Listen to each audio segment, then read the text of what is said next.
Everybody get up.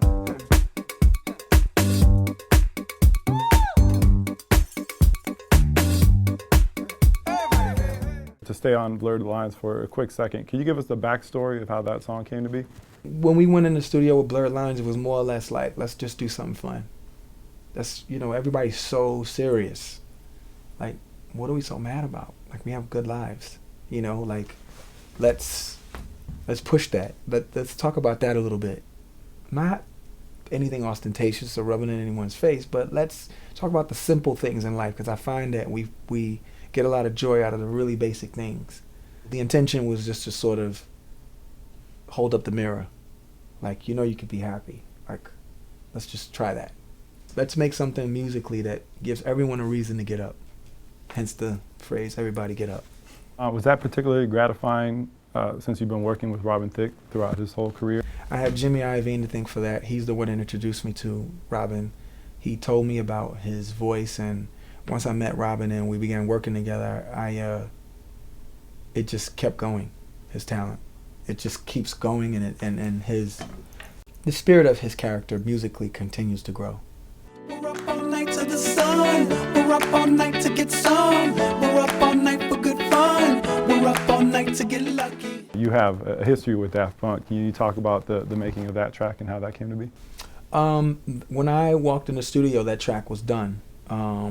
They wanted me to write to it, and I thought I was just like writing a top line, you know, to like a dance record. But once I heard it and understood what they wanted to do, musically it just sort of dictated what the melody should be, and the feeling of the song and the color of the song just felt like it needed to be something that was festive and celebratory.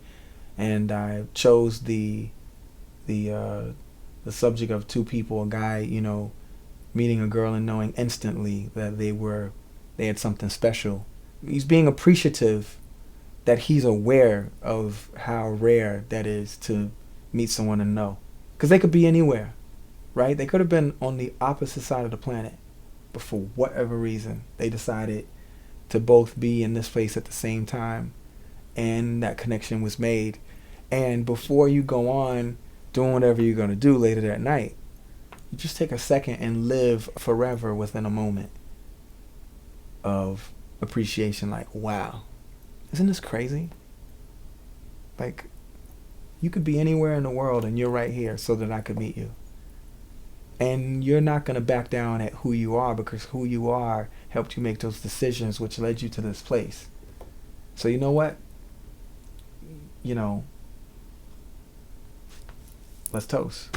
You know, that's what that... You talked a little bit about how hip-hop has grown this year. I mean, you talked about Kendrick Lamar going platinum without really having, you know, that big of a radio single, and it seemed like before everything was like singles. Now it's kind of like, oh, you have a great album, the fans will speak, you know? Yeah, well, that's the thing. I mean, you know, that term single, you know, I'm sure it was made for a good reason, you know, back in the day when they chose to deem that as the term to recognize what a single is.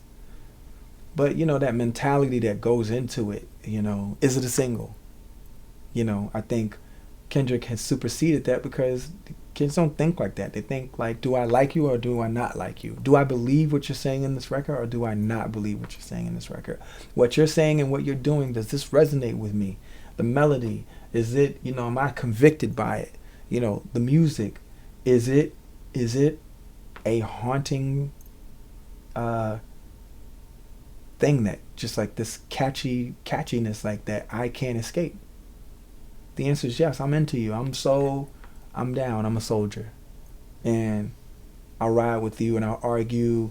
If I never meet you, I'll argue at a restaurant, you know, at dinner, or I'll argue in the middle of a festival if I think you're better. That only scrapes the surface of what good musicians are able to do to us. You know, I swear by Q-Tip. I swear by, you know, Donald Byrd or Roy Ayers or Stevie Wonder or Donald Fagen, Steely Dan, you know, the Doobie Brothers. I swear by those groups. There's so many, Earth, Wind and Fire. Like, I swear by the stuff that they do. I'm like, I'll go to war with whoever, because I know what that means. Or like, come on, the continuous fire of Jay-Z. Come on, this guy's been doing it since 85, putting out records since 85. #1 albums, still to this date. Lyrically, no one wants to see him. Or like Eminem. Come on. The best. Those guys are like, that's what good musicians do to us. You definitely have a lot of wisdom within you. What advice would you give to a young artist watching right now? Oh, this is a free world. This is a free world now. It's different. And there are some restrictions, but there's no restriction in you being exposed to the world to be discovered as an artist. I would say believe in your direction and do it. Spend less time talking about it and more time trying to like perfect it and put it out there. And if there's fire, the kids will sniff it out. They always do. And they'll turn you all the way up if they feel like that's where you belong.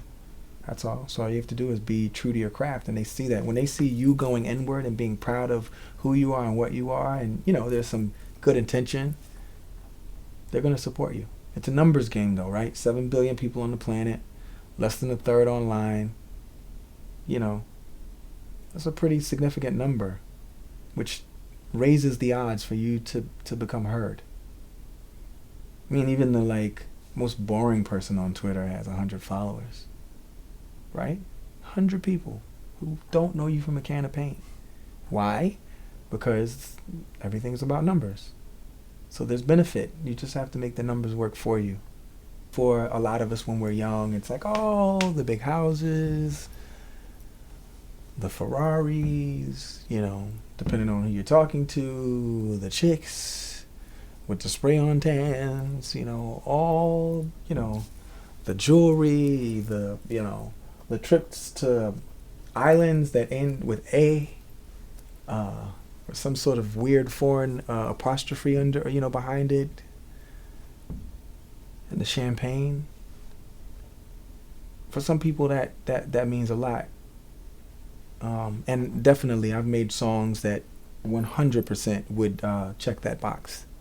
I've made other songs too, but more importantly, what's always been important to me, man, is the music. And the Grammys is an association that completely recognizes that first and foremost.